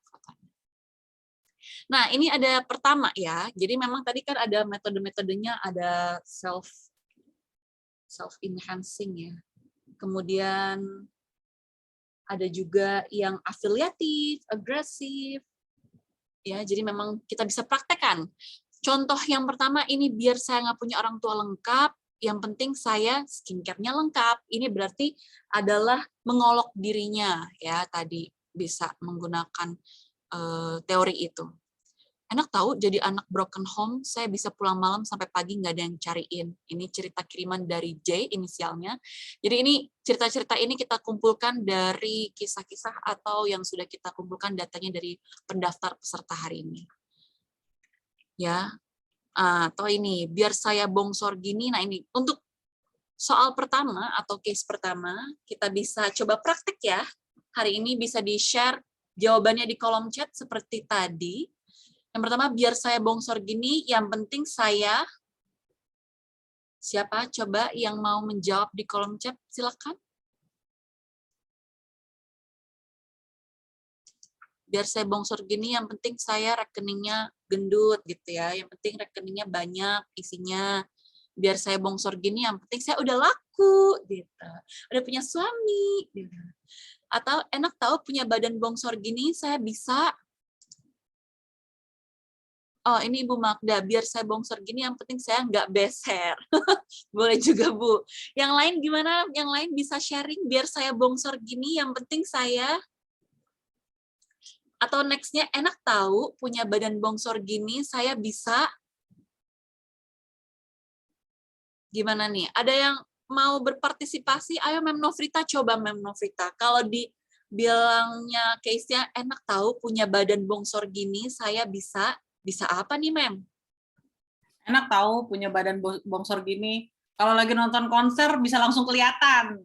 Oh iya, benar-benar. Kalau orang. Bisa-bisa. Nah, ini di kolom chat ada biar bongsor gini, yang penting saya makannya dikit. Oke, Mbak Nia. Biar bongsor tapi bisa meruntuhkan dunia. Semacam peluk ya. Enak tahu punya badan bongsor gini, saya bisa nyaman dipeluk, peluk kebel. Oke. Peluk kebel. Oke, lanjut. Kita lanjut games-nya. Enak tahu lahir dari suku apa nih kira-kira? Dari suku Cina, saya bisa. Nah, ini bisa masukin stereotype atau prasangka positif terkait suku tersebut. Jadi makin bagus kalau memang itu yang Anda rasakan sendiri. Misalnya kalau saya ya, enak tahu lahir dari suku Jawa, saya bisa makan warteg sepuasnya, misalnya gitu. Atau enak tahu lahir dari suku mana? Siapa yang mau sharing? Gimana nih Mas Yaser? Coba Mas Yaser. Enak tahu. Enak tahu lahir dari suku Cina, saya bisa cuan-cuan. Iya, saya bisa cuan-cuan-cuan. Betul. Gimana di kolom chat? Sudah ada? Belum ya? Enak tahu lahir dari suku Madura sudah tersebar di seluruh dunia, kalau beli jadi murah. Betul, bisa. Terima kasih, Mbak Cindy. Oke, next-nya ini cerita kiriman dari inisial L ya. Next adalah ini yang punya badan petit, enak tahu punya badan nggak pernah kurus. Emil, ada satu dari Mbak Nia tuh. Oh iya Mbak Nia, enak tahu lahir dari suku Arab, masuk surga pakai orang dalam. Ada golden ticket. Ada golden ticket masuk surga Firdaus ya. Nah ini enak tahu punya badan nggak pernah kurus, saya bisa apa nih? Saya bisa makan sepuasnya, saya bisa makan all you can eat tanpa mikir-mikir, gitu kan? Mas Yaser nih. Saya bisa mengurusi hidup orang lain. Oke, Mbak Cindy. Enak tahu tadi nih, dari suku Padang, kalau ke pasar bisa dapat murah. Iya, betul. Biasanya kalau yang jualan karena orang Padang juga ya, jadi orang awak nih, jadi bisa dapat diskon. Tuh, benar. Oke, ini cerita kiriman dari inisial I ya. Berikutnya, udah habis. Nah, ini coba yang terakhir, enak tahu punya badan gak pernah kurus, saya bisa. Nah, ini belum nih. Enak tahu jadi orang coba mungil dan tengil, rada putih dan sipit. Oh, enak tahu jadi orang ini maksudnya orang apa nih? Orang Cina. Oh, enak tahu jadi orang Cina, mungil dan tengil, rada putih dan sipit. Oke. Nah, Berarti memang kalau dari kesimpulannya untuk peserta hari ini sebenarnya sudah paham mengenai bagaimana teori-teori atau gaya humor ya. Tadi ada caranya de-escalate, kemudian ada afiliatif, ada agresif, ada self-defeating, juga bisa kita praktekkan dan sudah dipraktekkan hari ini. Enak tahu tadi apa? Bahagia tanpa beban, masuk ke enak tahu punya badan nggak pernah kurus, saya bisa bahagia tanpa beban, betul. Karena kalau kurus repot-repot harus mikirin kalori gitu ya. Oke. Gimana nih Mem Novrita, kira-kira diskusinya sudah cukup atau gamesnya sudah cukup? Gimana teman-teman, ada yang mau ditambahin lagi ininya? Ada yang mau ditambahkan? Yang enak tahu apa badan nggak pernah kurus, nggak ada yang ini nih. Tadi nggak perlu pusing-pusing katanya. Nggak perlu pusing-pusing ya. Ini. Bahagia tanpa beban, nggak perlu mikirin kalori. Oke, tadi ada pertanyaan sih di awal banget. Oke. Lo Kita Emil. Kita bacakan pertanyaannya ya. Saya stop share terlebih dahulu. Thank you yang sudah berpartisipasi di games hari ini, sangat seru. Dan sudah tergambarkan dengan baik bahwa para peserta hari ini, perempuan-perempuan hebat, sudah memahami betul-betul bagaimana caranya untuk menangkal bully dengan humor. Gayanya macam-macam. Pertanyaan pertama dari Mbak Florita, yaitu dari paparan Kak Grace, apakah verbal bullying dan verbal abuse itu berbeda ya? Dan apakah strategi menghadapinya dengan humor juga akan berbeda? Silakan Kak Grace. Ya baik, terima kasih Miss Emilia dan terima kasih Mbak Flo untuk pertanyaannya gitu ya, bahwa ini verbal abuse dengan verbal bullying itu apa tadi? Coba saya baca lagi gitu ya. Verbal bullying dan verbal berbeda abuse ya, itu gitu. beda. Istilah-istilah serupa tapi tak sama nih sebenarnya gitu ya, verbal abuse dan juga verbal bullying. Jadi nah kalau yang pernah saya baca gitu kan ya, abuse itu lebih luas daripada bullying. Kenapa dikatakan lebih luas? Karena konteks abuse itu biasanya ada hubungan juga, tapi hubungan kalau dibandingkan dengan yang tadi relasi kuasa itu bisa dianggap sebagai orang tersebut merasa powerful tapi tidak ada, mereka bukannya misalnya gini ya, bukan suami istri atau bukan pasangan gitu kan. Tapi kalau dia masuk pada abuse itu lebih luas karena ada penyalahgunaan hubungan gitu ya. Karena kalau kita istilah paling gampang kan kita nggak pernah dengar cyber abuse ya, yang kita dengar kan cyberbullying gitu. Nah kalau cyberbullying, jadi bullying ini tuh bisa aja nggak ada hubungan, dia diperlakukan dengan semena-mena gitu ya, kamu kekerasan verbal atau fisik dan lain sebagainya. Tapi kalau abuse, dia di dalamnya tuh biasanya ada hubungan kekerabatan. Makanya yang sering kita dengar abuse itu terjadinya entah di keluarga gitu ya, atau atasan bawahan, atau mungkin sekolah gitu ya, kakak kelas adik kelas gitu.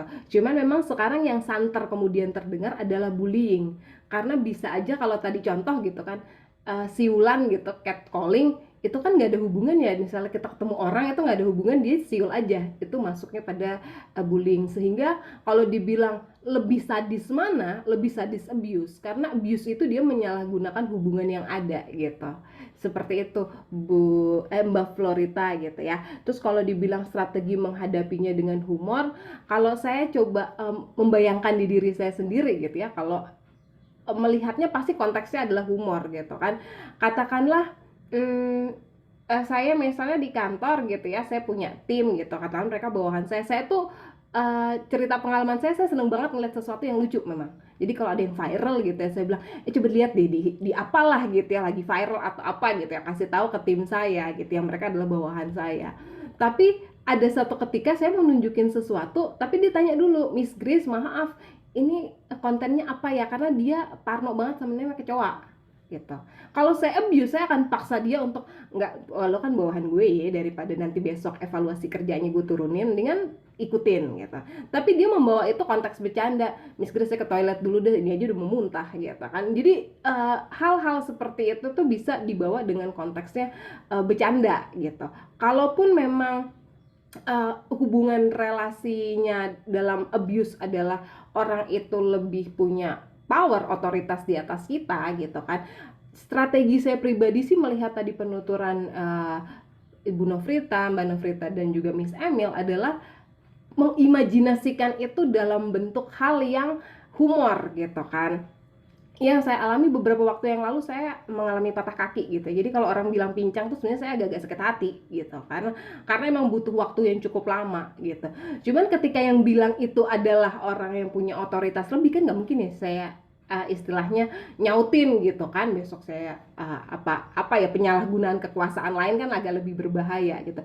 Tapi saya mencoba membayangkan adalah saya selalu bilang gini, ini kalau gue lagi pincang pakai tongkat gini, kalau tiba-tiba ada alarm kebakaran, gue nggak tahu deh ngibritnya kayak gimana, bisa langsung jalan kali ya. Jadi hal-hal itu yang selalu ditanamkan ketika kita berurusan dengan abuse orang punya, kalau bicara abuse ya, abuse orang lain punya kekuasaan lebih tinggi, ya membayangkannya itu sesuatu yang imajinatif aja sih gitu. Karena kalau mungkin kita mau lawan kan, ya namanya penyalahgunaan kekuasaan ya gitu kan, kita jawab dengan apapun kayak salah gitu kan. Dari saya sih mungkin seperti itu. Mungkin dari Ibu Nofrita dan juga Miss Emil ada tambahan, semoga menjawab Mbak Flo. Oke, kalau dari aku, tadi aku juga baru tahu ternyata dari Miss Grace kalau beda ya antara abuse sama bully. Buat aku sih sama-sama aja. Serupa tapi tak sama ternyata ya. Tapi kalau menurut aku dari sisi strategi sebenarnya sih sama aja sih sebenarnya. Yang penting kita sudah mempraktekkan tadi bertahan dan cegah baper tadi gitu ya. Begitu, mudah-mudahan kalau misalkan dengan bisa mencegah dan bertahan tadi, mau siapapun yang ngebully, mau bentuknya seperti apa dalam bentuk verbal ataupun teks, itu akan sama sih ininya, cara menghadapinya akan sama sih menurut aku. Jadi yang penting dicoba dulu gitu, dan istiqomah yang penting. Ngomong-ngomong tadi Miss Grace tadi ngomongin ada temennya yang takut banget sama kecoa ya. Yang aku bingung kenapa kecoa itu begitu kita kagetin malah nyerang balik ya. Malah ngejar kita balik ya, kenapa ya? Iya, ada yang parno ketika terbang. Nah, itu lagi lebih menyeramkan. Itu ngelebihin bully kayaknya, itu begitu ada kecoa terbang, apalagi kalau gede banget. Kayaknya semua perempuan di sini sama ya kali ya. Nah, kalau aku kalau ada kecoa yang lagi berhadapan gitu, terus tiba-tiba dia ngejar kita gitu, langsung kita imajinasi, ini pasti dia ngejar-ngejar kita gara-gara dia pengen lihat sendal kita tuh swallow-nya asli apa enggak. Kalau asli dia takut, kalau nggak asli kayaknya dikejar terus kita. Gitu. Bullying by kecoa. Oh, terus yang menyenangkan lagi, aku baru tahu gitu, jadi ada teman saya, ada yang seorang polisi loh, serem ya kita ngelihatnya gitu kan, dia takut sama kecoa, jadi jangan, ini polisinya cowok lagi, jadi nggak apa-apa, kita biasa aja takut sama kecoa, karena yang polisi aja takut, gitu.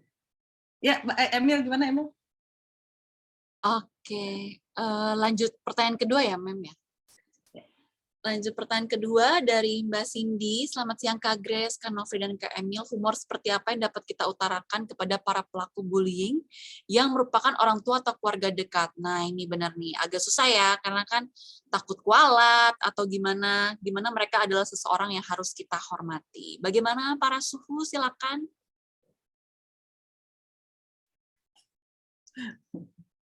Suhunya pakai derajat apa pakai Celsius sama pakai Fahrenheit? Fahrenheit aja. Pakai tembak, alat tembak. Oke, dari aku kali ya. Iya, ini ya, challenging ya kalau misalkan orang tua ya. Iya. Karena kita sudah kenal dekat dengan orang tua dan keluarga dekat ini, biasanya hal yang dilakukan akan topik yang sama akan dilakukan berulang-ulang. Misalkan kapan nih punya anak gitu ya, kapan nih nambah anak, kapan nih nikah, kapan nih lulus kuliah dan sebagainya gitu. Itu akan selalu sama dan akan berulang-ulang. Begitu kita, kapan nih lulus kuliah? Begitu udah lulus kuliah, kapan nih kerjanya? Udah kerja, kapan nih nikahnya? Iya, terus aja nggak selesai-selesai gitu kan. Nah itu caranya adalah kita bikin list. Kalau aku sambil bikin list gitu, yang biasa diomongin sama orang-orang tuh apa gitu. Misalkan tadi kapan nih lulusnya gitu ya, kalau lulus. Nah nanti kita baru bikin jawaban-jawaban, bikin punchline yang dari yang menyinggung sampai yang tidak menyinggung. Nah begitu udah berhadapan dengan mereka, ya kita tinggal pilih mau yang menyinggung apa yang tidak menyinggung. Kalau saya sih susah kalau tidak menyinggung kayaknya. Saya bagian yang agresif soalnya. Oh, berarti Mem Novrita pilihnya yang agresif style ya? Iya. Gimana kalau Kak Grace nih? Kalau di posisi itu menurut Kak Grace gimana? Iya, Miss Emil, Bu Novrita. Kalau saya sih, ya ini memang sedikit susah ya situasinya. Susah tapi bukan berarti nggak bisa kita lihat dari sudut pandang humor gitu kan. Sebenarnya pertanyaan Mbak Cindy ini hampir mirip dengan tadi yang ketika abuse ya. Abuse itu kan berarti ada yang lebih tinggi. Nah ini sih konteksnya hubungannya adalah hubungan keluarga. Kalau saya mencoba mencontohkan itu dengan apa yang biasa saya alami. Tapi kalau ditanya saya sebenarnya serupa dengan Mem Novrita. Saya orangnya agresif. Jadi karena saya tipe orangnya saklek. Jadi kalau dibegituin pasti saya akan jawab gitu kan. Cuman kalau di orang tua gitu kan atau keluarga kan biasanya kita kata di Mem Novrita bilang itu sesuatu yang berulang. Kita udah tahu. Kalau saya kadang sebelum dibully, kalau dalam pengertian bully, sebelum dibully udah dinyautin duluan. Kenapa Mak mau tanyain ya kapan merit? Gitu aja ditanyain kan, jadi akhirnya sebelum sebelum ditodong udah bilang duluan gitu kan. Itu kadang-kadang orang udah ya ketahuan nih gue mau nanya ini gitu kan. Atau enggak misalnya konteksnya saya nggak tahu ya, kalian terjadi di orang tua adalah gini. Kalau dimarahin kan mesti diem ya. Tapi kalau diem punya kebiasaan tuh ibu saya pasti bilang, kamu kenapa diem aja gitu kan. Ya akan saya balas, tadi suruh diem, giliran dijawab katanya kurang ajar nih, maunya bagaimana sih gitu kan. Atau enggak dikembalikan tapi ini yang agresif ya. Dikembalikan adalah saya mencoba melihat gitu kan, apa yang sebenarnya ada di orang yang bertanya dan itu tercermin di saya gitu. Kadang kan orang nggak nyadar bahwa sebenarnya lu galak banget sih, ya makan lu galak juga gitu kan ya, kayak gitulah gitu. Jadi hal-hal yang sebenarnya membawa itu dalam konteks bercanda karena saya agresif. Tapi kalau ada orang yang mungkin aduh jangan nanti durhaka dan lain sebagainya, ya saran saya pakailah yang imajinasi humor tadi. Kalau misalnya emaknya lagi marah-marah atau apa gitu kan, jangan membayangkan itu langsung wah kayak gue kena damprat nih gitu kan. Tapi kadang-kadang kalau kita nonton sesuatu di film yang diskenariokan, itu menarik untuk kita praktekkan. Kalau misal dianggapnya ibunya marah-marah terus malah dibecandain, kita bercanda sendiri atau pemikiran imajinasinya kemana-mana gitu. Itu jadi ada dua cara sih menurut saya. Entah yang memang mungkin model saya yang agresif gitu kan, ataupun model yang mengimajinasikan itu sehingga ya tadi kalau nggak enak nih atau apa nih gitu kan nanti dibilang sombong lah dan lain segala macemnya gitu. Atau pakai cara sebelum, kalau bully itu sering ditanyakan kayak tadi Bu Novrita bilang, kapan nih merit, kapan nih kuliahnya selesai, tembak aja langsung sebelum ditanya gitu ya, langsung dibegituin gitu kan. Mau nanya ya misalnya kapan lulus kuliah atau apa gitu. Jadi orang itu kan langsung lu tahu aja. Jadi yang tadinya niatnya ngebully itu akhirnya jadi mungkin percakapan yang casual atau enggak jadi santai malah, dan kita nggak dianggap wah lu baperan ya gitu, atau enggak sehingga itu digunakan untuk menyerang kita. Gitu sih kalau dari saya. Kalau aku ditanya kapan nih nambah anak, kesian loh ininya, anaknya cuma sendirian, nggak ada temennya. Saya balasnya biasanya, nanti kalau punya anak lagi mau ikut biayain. Mau mau nambahin biaya lahiran nggak? Biaya lahiran kan mahal sekarang gitu. Iya, sama mungkin sedikit tambah kalau dari pengalaman saya tuh anak tunggal dan saya belum merit. Jadi orang tua saya kalau bilang, kamu gak merit-merit, yakin tinggal merit, saya keluar loh dari rumah. Ada hal-hal yang seperti itu gitu kan. Nanti papa nggak bikin saya sampai saya seumur sekarang ya udah di atas kepala 3 itu ayah saya masih tiap pagi bikinin saya roti dan teh. walaupun saya bilang jangan gitu kan, saya bilang orang tua di usia senjanya udah harusnya istirahat, saya tetap aja kayak begitu gitu kan. Sampai itu yang saya bilang, kalau ditanya kamu nggak pernah ada nggak bawa pacar ya ke rumah, kamu kapan married dan sebagainya, saya pakai bercandanya gitu kan. Nanti saya keluar loh dari rumah, nggak kangen ya kalau nggak ketemu saya gitu. Jadi hal-hal yang bisa kita gunakan untuk humor gitu ya, daripada sensi gitu, apa sih ditanya-tanya jadinya berantem, itu yang dihindarin. Apalagi kalau di sini lingkungannya adalah keluarga. Itu tambahan dari saya. Ya Mbak Ita keren tuh, sama sama aku tuh. Anaknya cuma satu, terus balasnya nanti titip di sini ya anak-anak saya ya, tolong sekolahin sampai ke Amerika ya kuliahnya ya. Sama Mbak, tos. Lucu-lucu ya di sini.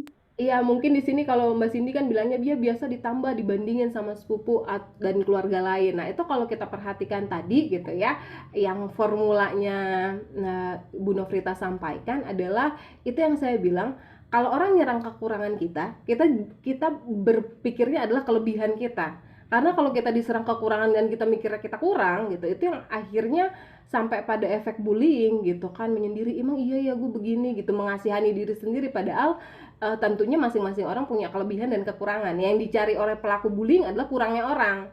Nah, kalau kita jadi korban, kita nyari lebihnya kita, gitu kan. Apa yang nggak ada, yang mereka nggak tahu, itu yang kita gunakan, bahwa kita punya kekuatan lain loh, selain pesan bullyingnya mereka itu tadi, gitu.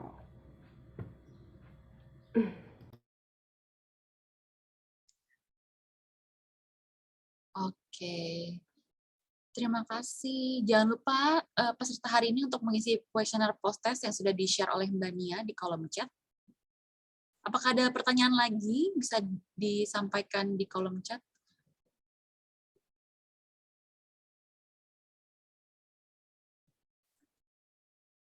Untuk hadiah nanti akan diinfokan oleh Mbak Nia siapakah yang akan beruntung, yang sudah berpartisipasi secara aktif hari ini, dan siapakah yang akan beruntung mendapatkan hadiahnya, akan dihubungi oleh Mbak Nia kepada peserta yang beruntung.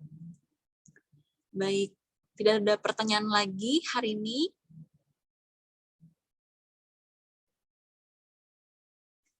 Atau ada yang mau sharing gimana hari ini seminarnya, atau apa yang ingin menanggapi terkait dengan pertanyaan-pertanyaan atau jawaban-jawaban yang sudah disampaikan oleh pembicara.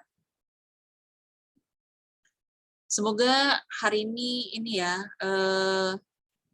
bermanfaat. Oke, kita saatnya untuk bisa mendengarkan closing statement. Bisa dimulai dari Ibu Nofrita, silakan. Kayaknya janjiannya nggak pakai closing statement deh. Belum janjian nih. Oh iya. Aku dulu. Oh iya, oke. Kak Grace dulu deh, Kak Grace dulu. Iya, baik, terima kasih Mas Emil gitu ya. Jadi mungkin closing statement-nya nanti dari Bu Nofrita, dari Mas Emil adalah, jadi sebenarnya belajar apa sih kita gitu ya dari webinar hari ini gitu. Kalau dari saya pribadi tentunya terima kasih buat yang sudah hadir gitu ya, yang punya concern terhadap isu bullying gitu, ataupun bentuk intimidasi apapun lah yang dilakukan terhadap perempuan gitu kan. Cuman memang itu yang di awal saya bilang, isu ini isu yang sering terjadi gitu kan ya, yang tadi secara data itu ada, bahkan kalau kita baca lagi gitu ya, angka-angka yang tadi dimunculkan di real time Simfoni PPA itu dibilangnya masih lebih daripada itu, karena ada tentu kejadian-kejadian yang di pedalaman dan lain sebagainya yang angkanya belum masuk di situ gitu kan. Dan apa yang bisa kita lakukan adalah yang saya bilang, kita bisa melihat diri kita dari berbagai aspek gitu kan. Apakah kita jadi korban bully, yang menurut saya you have to speak up gitu kan, karena komunikasi itu interaksi. Kalau kita nggak ngomong, orang nggak tahu. Kalau kita nggak nyaman dan nggak suka dan lain sebagainya.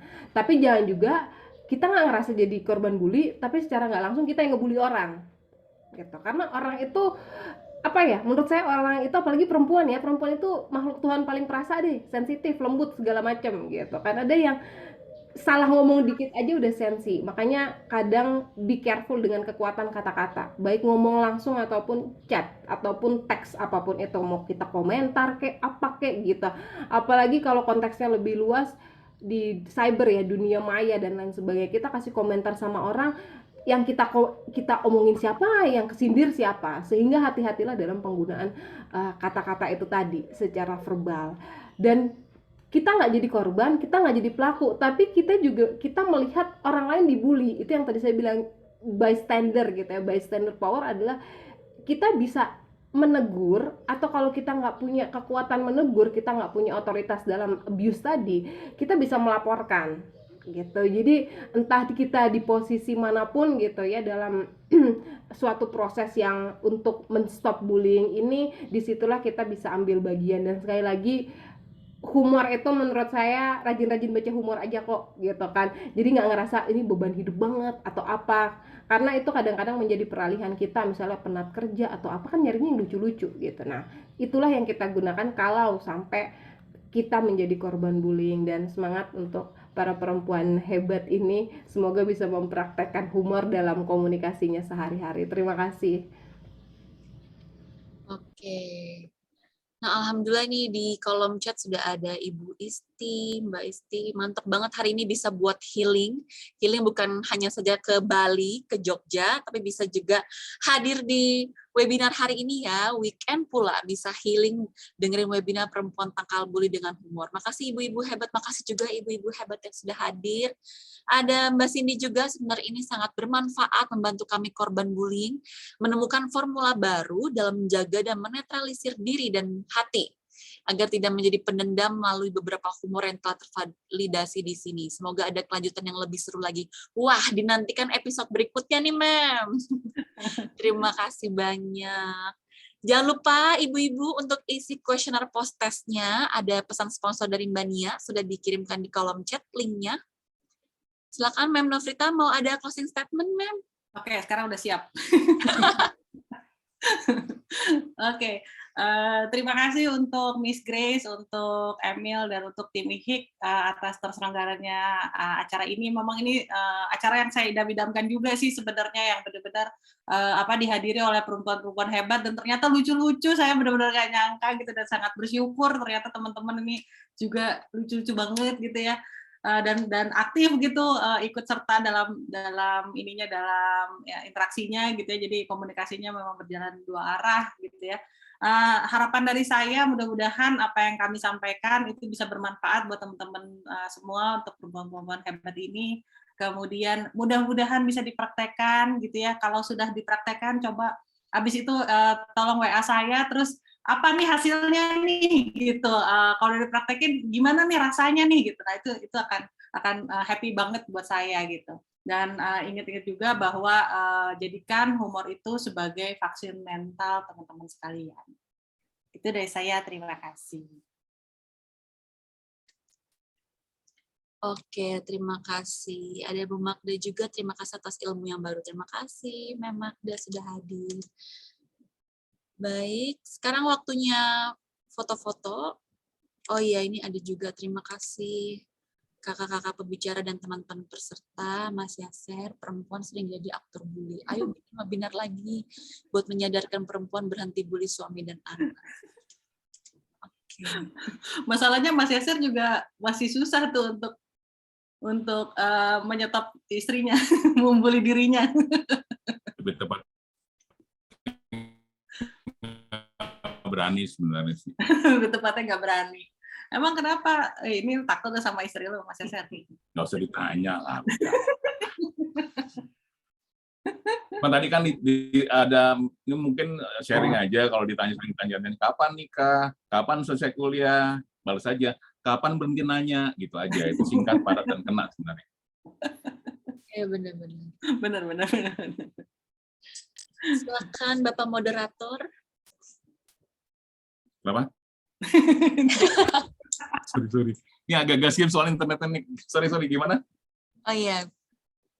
Closing statement-nya ada lagi nggak, Pak Moderator? Mungkin kalau boleh saya bikin paparan singkat aja dari semua yang dia disampaikan. Memang ini perspektifnya dari perempuan, makanya saya nggak bisa berani ambil kesimpulan, karena saya takutnya nanti angin akan berubah menyerang ke saya semuanya. Saya harus hati-hati menggunakan diksi di webinar ini, meskipun sebenarnya jumlah orang wanita yang dibully dengan jumlah pria yang dibully oleh wanita tidak seimbang. Tapi apakah ada laki-laki yang dibully oleh wanita? Banyak, cuman nggak berani lapor sebenarnya. Ya, saya juga sebenarnya korban bullying dari istri saya sama adik ipar saya, dan saya nggak berani lapor. Saya berani ngomong di sini aja. Di luar saya akan dianggap tidak manly soalnya, gitu. Tapi buat saya, karena saya memang terbiasa menerima bulian, saya bersahabat dengan itu. Jadi saya dengan mudah membalikan ke mereka gitu loh. Nah, perempuan memang sosok yang sangat rentan untuk dibully. Lebih kepada karena ketika diserang, mereka memilih untuk diam. Itu yang nggak boleh sebenarnya. Kita mesti balas meskipun tidak harus dengan tidak harus dengan agresif.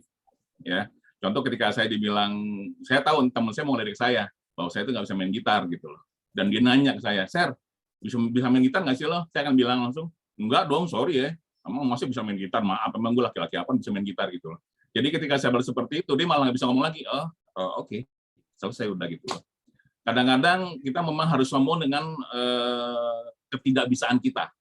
Kita harus ngomong dengan ketidakmampuan kita. Malah ketika kita ngomong dengan ketidakmampuan kita, itu akan bikin orang bingung, mesti ngapain lagi, apa yang diserang. Karena dia sudah menganggap kekurangan dia adalah kelebihan nggak bisa ditawar-tawar gitu.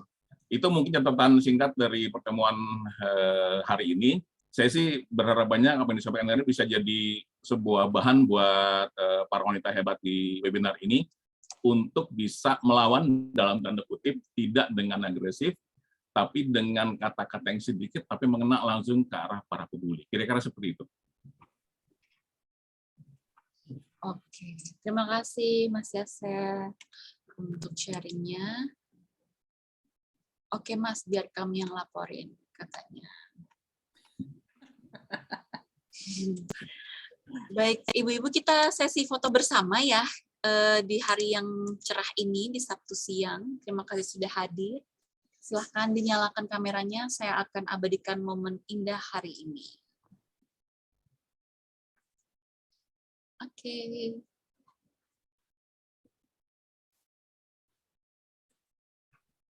Satu, dua, tiga.